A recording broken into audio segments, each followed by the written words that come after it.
민수기 하면 보통 숫자 세는 책 이렇게만 생각하기 쉬운데요. 사실 이 안에는 하나님께서 우리를 얼마나 정교하게 부르셨는가 이 말씀이 고스란히 잘 담겨 있습니다. 이스라엘 백성들이 광야를 지날 때 하나님의 임재의 상징이었던 성막도 함께 이동했습니다. 그런데 이 성막, 이 거룩한 성막을 누가 옮겨야 했을까요? 하나님은 하늘의 천사를 동원하지 않으셨습니다.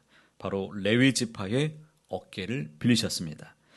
오늘 이 말씀을 통해서 우리 각자에게 맡겨진 거룩한 삶이 무엇인지 다시금 돌아보면서 기도할 수 있는 시간 되시기를 바랍니다. 본문을 보면 하나님은 레위 지파의 이 세 자손들에게 각각의 전공 분야를 다 맡기십니다. 고핫 자손이 나오죠. 이 고핫 자손들은 법궤와 상, 등잔대, 이 지성물을 담당했습니다. 게르 자손은 이 성막의 휘장 그리고 덮개, 줄 이런 것들을 맡았습니다. 무라리 자손은 널판, 띠, 기둥, 받침 이런 것들을 맡았습니다. 여기서 우리가 주목해야 될 점은 32절 끝부분입니다. 너희는 그들이 맡아 맬 모든 기구의 품목을 뭐하라? 지정하라 라고 말씀하시죠. 하나님의 이 성막의 화려한 덮개뿐만 아니라 하나님은 바닥에 박는 말뚝 하나까지도 누구의 책임인지에 대해서 이름을 지명하여 맡기셨습니다. 종교개혁자 칼빈은 이렇게 말하죠. 하나님께서는 사소해 보이는 인물을 통해서도 순종을 시험하신다. 성막의 말뚝을 옮기는 일은 법궤를 옮기는 일만큼이나 하나님의 이 거룩한 계획의 일부 이렇게 말합니다. 여러분, 혹시 교회에서 아니면 삶의 현장에서 나는 왜 이렇게 티 안 나는 일만 할까? 이런 생각을 해본 적 있습니까? 하나님의 눈에는 법궤를 매는 고핫과 또 말뚝을 챙기는 무라리도 다 똑같은 사명자입니다. 내가 놓친 말뚝 하나 때문에 성막 전체가 흔들릴 수 있기 때문이죠. 여러분이 붙들고 있는 그 작은 기도의 자리, 그 봉사의 자리가 바로 하나님의 성막을 버티는 핵심 기둥이라는 것을 꼭 믿으시기를 바랍니다. 본문은 헌신의 시기에 대해서도 엄격하게 우리에게 규정하고 있습니다. 3절 말씀을 우리가 함께 읽어보실까요? 곧 30세 이상으로 50세까지 회막의 일을 하기 위하여 그 역사에 참가할 만한 모든 자를 계수하라. 왜 하필 30세부터 50세를 딱 말씀하신 것일까요? 이 시기는 인생에서 육체적으로 가장 강건하고 경험적으로도 가장 성숙한 황금기 시기이죠.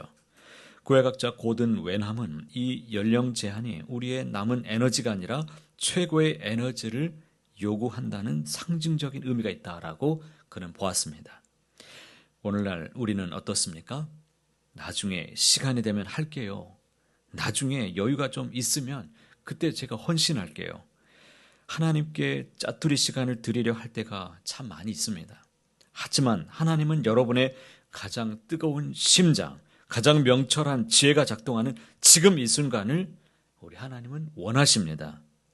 본문에서 역사에 참가하다라는 이 히브리어 차바라는 이 단어가 참 중요합니다.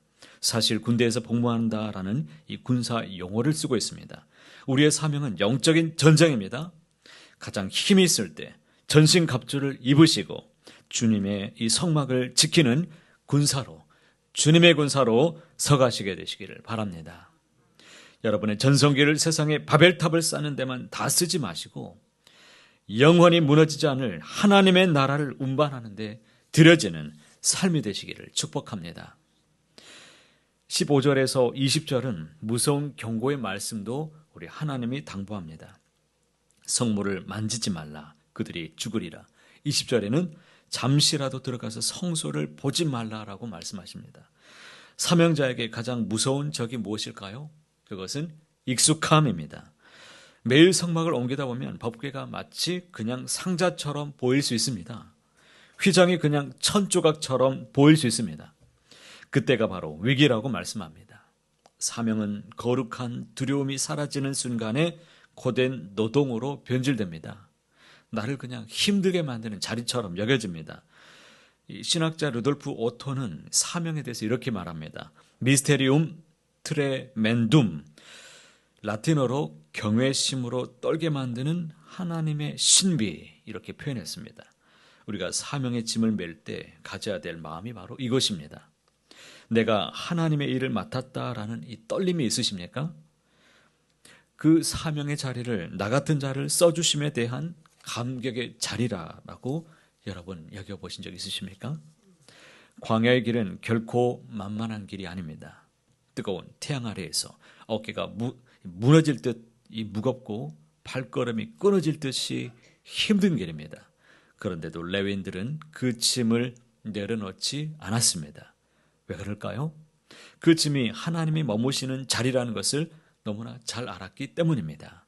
짐이 아니라 하나님을 메고 그들은 가고 있었기 때문입니다.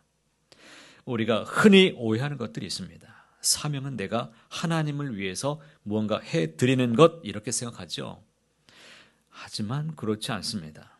사실은 그 사명이 나를 살리려는 것이죠. 레위인들은 성막 기구를 메고 갈 때 그 거룩한 성물이 이스라엘 전체를 인도하고 보호하고 있었던 것입니다. 오늘 여러분의 어깨에 놓인 짐이 있다면 무엇입니까? 누군가에게는 보이지 않는 곳에서 묵묵히 섬기는 물아리의 말뚝 같은 일일 수 있습니다. 허드렛 일이라고 생각될 수 있습니다. 그러나 사랑하는 성도 여러분, 익숙함에 속아서 거룩함을 잃지 않는 삶이 되시기를 바랍니다. 나에게 주신 이 직분과 사명의 자리, 세상의 그 어떤 금면류관보다도 귀하게 여기시게 되시기를 바랍니다. 우리가 각자의 자리에서 어깨를 맞대고 나아갈 때 우리 교회는 이 어두운 광야 같은 세상 속에서도 하나님의 영광을 훤히 드러내는 거룩한 성막이 될 줄로 믿습니다. 이 한 주간도 주님 저를 부르심에 감사합니다. 거룩한 짐을 기쁨으로 메고 가겠습니다. 이런 고백이 있기를 바랍니다. 바라기는 오늘도 주님과 함께 믿음으로 승리하시는 거룩한 사명자들이 다 되시기를 간절히 소원합니다. 하나님 아버지, 흔들리는 세상 속에서 우리는 흔들리지 않는 주님의 나라에 이게 하심을 주님 믿고 감사합니다. 우리의 삶을 돌아볼 때 때로는 사명을 짐처럼 여기고 내려놓고 싶었던 순간들이 있었음을 고백합니다. 그러나 오늘 말씀을 통해 우리는 붙잡습니다. 그 짐이 하나님을 모시는 자리였음을, 또 그 사명이 우리를 살리는 길이었음을 믿습니다. 익숙함에 무뎌지지 않도록 우리 하나님 붙잡아 주시옵소서.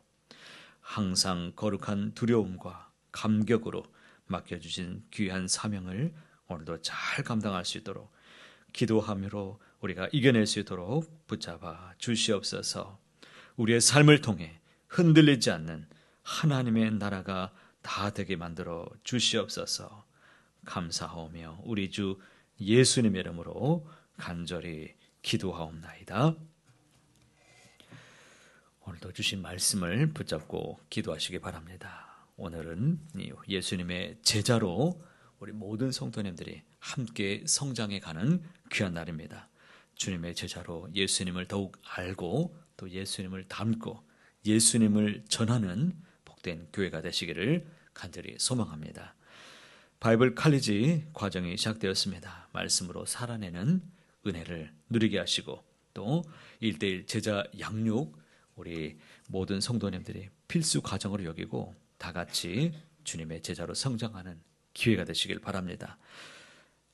위에서 기도하시고 여러분 가지고 오신 기도 제목 가지고 간절히 기도하시고 오늘도 은혜로 풍성한 날 다 되시기를 간절히 소망합니다.